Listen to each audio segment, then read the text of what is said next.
வணக்கம். கடலுக்கு நடுவுல ஒரு 2 படுக்கைய போட்டா எவ்ளோ இடம் இருக்குமோ அவ்ளோ சின்ன ஒரு பாறை.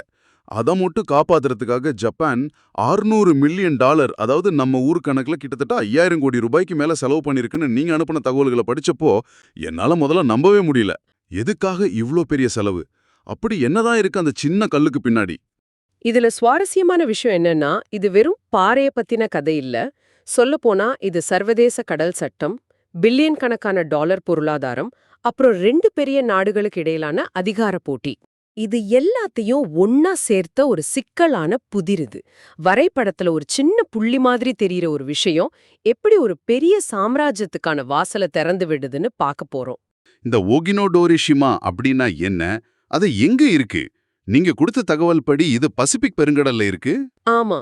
ஜப்பானுக்கும் தைவானுக்கும் நடுவுல எங்கேயோ ஒரு மூலையில இருக்கு. அதுவும் 2 பாறைங்க. ஒன்னு பேரு கிடாகோஜிமா, இன்னொன்னு ஹிகாஷி கோஜிமா. ஆமா, அதுலயே ஒரு விஷயம் என்னைய ரொம்ப ஆச்சரியப்படுத்திச்சு. சாதாரணமா அலை அடிக்கும்போதே அதுல முக்கால்வாசி மூழ்கிடுமாமே. கரெக்ட்.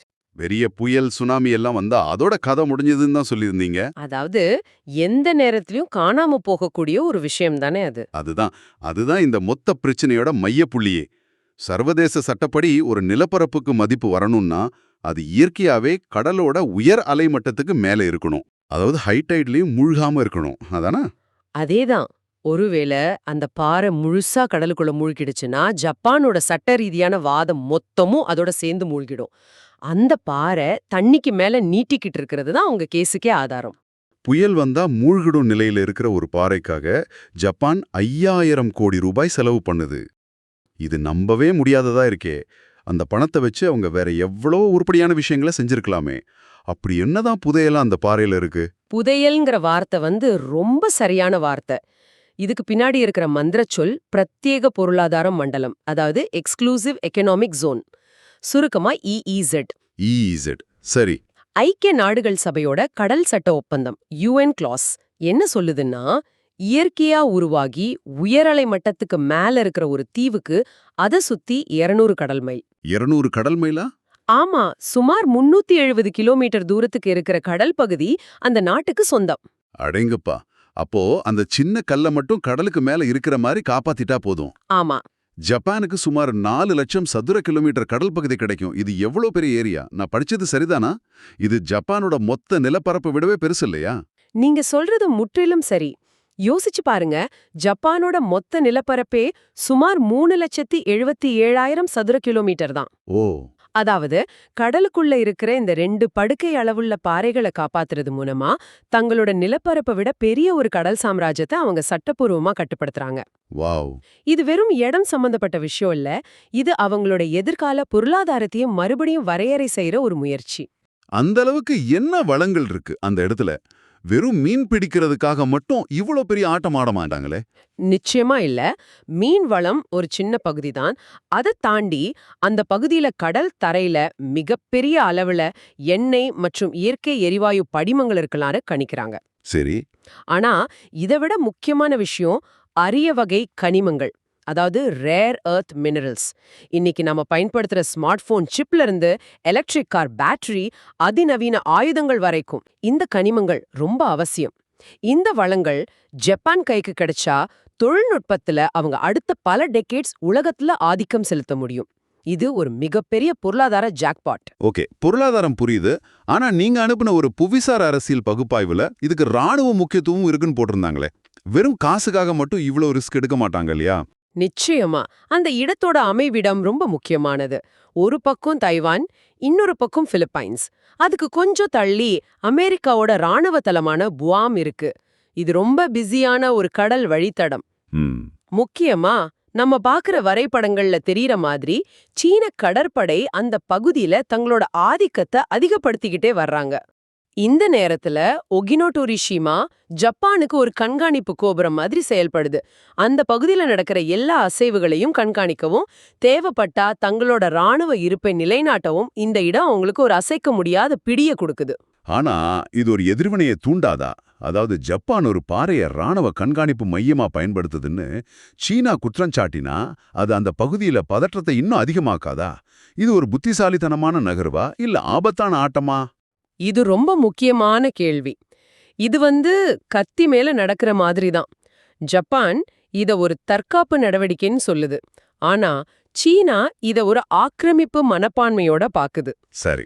இதனால தான் ஜப்பான் அந்த இடத்துல ராணுவ தளத்தை அமைக்காம அத ஒரு சிவிலியன் ஆராய்ச்சி மையம் மாதிரியும் வானிலை கண்காணிப்பு நிலையம் மாதிரியும் காட்டுது. ஆனா அதோட உண்மையான நோக்கம் எல்லாருக்கும் தெரியும். இது ஒரு நிழல் யுத்தம் மாதிரி. இயற்கையோட இவ்ளோ பெரிய யுத்தம் நடத்துறாங்கன்னு சொன்னீங்களே, அந்த 5000 கோடி ரூபாய் வச்சு என்னதான் செஞ்சாங்க? வெறும் கான்கிரீட் சுவர் தானா, இல்ல வேற ஏதாவது பிரம்மாண்டமான ஏற்பாடுகள் உண்டா? இது சாதாரண சுவர் இல்ல.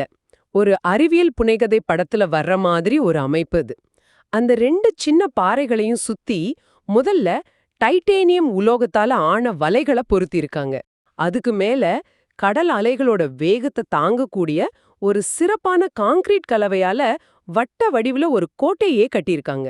அடேங்கப்பா. அது மட்டும் இல்லாம சட்டப்படி இது இயற்கையான தீவுன்னு நிரூபிக்கிறதுக்காக அந்த பாறைகள் மேல பவழப்பாறைகளை, அதாவது கோரல்ஸ், செயற்கையா வளர்க்கிற முயற்சியிலும் இறங்கியிருக்காங்க.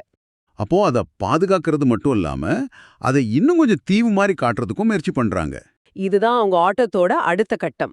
நாங்க ஒன்னும் செயற்கையா உருவாக்கல, இயற்கையா இருக்கிறத மேம்படுத்துறோம் அப்படின்னு சொல்றதுக்காக தான் இந்த பவழப்பாறை வளர்ப்பெல்லாம். சரி. ஜப்பான் இவ்ளோ செலவு பண்ணி ஒரு கோட்டையை கட்டி பவளப்பாறையெல்லாம் வளர்க்குது. இத பார்த்துட்டு அண்டை நாடுகள், குறிப்பா சீனா, சும்மா வேடிக்கை பார்த்துக்கிட்டு இருக்க போவதில்லையே. கண்டிப்பா இல்ல. நீங்க அனுப்பின குறிப்புகள்ல அவங்க இத கடுமையா எதிர்க்கிறதா படிச்சேன். அவங்களோட கோபம் எது மேல? அவங்களோட வாதம் ரொம்ப நேரடியானது. இந்த மொத்த பிரச்சனையும் ஐக்கிய நாடுகள் சபையோட கடல் சட்ட ஒப்பந்தத்துல, அதாவது UN கிளாஸ்ல உள்ள ஒரே ஒரு ஷரத்துல தான் அடங்கியிருக்கு. Article 121 clause 3. ம். அதுல தெளிவா என்ன சொல்லப்பட்டிருக்குன்னா, மனிதர்கள் வாழ தகுதியற்ற அல்லது சொந்த பொருளாதார வாழ்வை கொண்டிராத பாறைகளுக்கு பிரத்யேக பொருளாதார மண்டலம் கிடையாது. அப்போ இது தீவா இல்ல பாறையாங்கிற ஒரு வார்த்தை விளையாட்டு தான் மொத்த பிரச்சனைக்கும் காரணமா? ஆமா, கரெக்டா சொன்னீங்க. சீனா என்ன சொல்லுதுன்னா, ஓகினோ டோரிஷிமா என்பது மனுஷ வாழ முடியாத, எந்த பொருளாதார நடவடிக்கையும் இல்லாத வெறும் பாறை. சரி. அதனால அதுக்கு 12 கடல் மைல் பாதுகாப்பு பகுதி மட்டும்தான் உரிமை உண்டு, 200 மைல் ஈஸி கிடையாதுன்னு வாதிடுது. ஓகே. ஜப்பான் கான்கிரீட் போட்டு கட்டினதுனால அது இப்போ ஒரு செயற்கை தீவு. செயற்கை தீவுக்கும் ஈஸி கிடையாதுங்கிறது அவங்களோட ஆணித்தரமான வாதம். அப்போ ஜப்பான் இது நாங்க பாதுகாக்கிற ஒரு இயற்கை தீவுன்னு சொல்லுது. சீனா, தென்கொரியா போன்ற நாடுகள் இல்ல இது ஒரு பாறை, நீங்க அதை செயற்கையா மாத்திட்டீங்கன்னு சொல்றாங்க. இது நிஜமாவே ஒரு புவிசார் அரசியல் சதுரங்காட்டம் மாதிரி தான் இருக்கு. சட்டத்துல இருக்கிற ஒரு சின்ன ஓட்டைய வச்சு ஒரு பெரிய கடல் சாம்ராஜ்யத்தையே சொந்தம் கொண்டாட பாக்குறாங்க. இந்த சர்ச்சையே இப்படி பார்க்கலாம். உங்ககிட்ட ஒரு பழைய வீட்டை துறக்கிற சாவி இருக்கு. அந்த சாவி துருப்பிடிச்சு எந்த நேரத்திலயும் உடைஞ்சு போகலாம். ஆனா அந்த சாவி ஒரு மிகப்பெரிய புதையல் பெட்டியை துறக்கும். இப்போ நீங்க என்ன செய்வீங்க? அந்த சாவியை பாதுகாக்கத்தானே கோடிக்கணக்குல செலவு செய்வீங்க. நிச்சயமா. ஓகினோட்ரோஷிமா என்பது ஜப்பான் கையில இருக்கிற அந்த துருப்பிடிச்ச சாவி. அந்த புதையல் பெட்டி தான் அந்த 4 லட்சம் சதுர கிலோமீட்டர் கடல் பகுதி. வரைபடத்துல நாம போடுற கோடுகளும் சர்வதேச சட்டத்துல இருக்கிற வார்த்தைகளும் எப்படி பில்லியன் டாலர் மதிப்புள்ள விளைவுகளை உருவாக்குதுங்கிறதுக்கு இது ஒரு சிறந்த பாடம். ஆமா. முழு சர்ச்சையும் தீவுங்கிற வார்த்தையோட சட்டப்பூர்வமான வரையறை என்னங்கிற ஒத்த கேள்வியில தான் அடங்கியிருக்கு. அது மனுஷன் வாழக்கூடிய இடமா இல்ல வெறும் பாறையாங்கிறது தான் இங்க $1 மில்லியன் கேள்வி.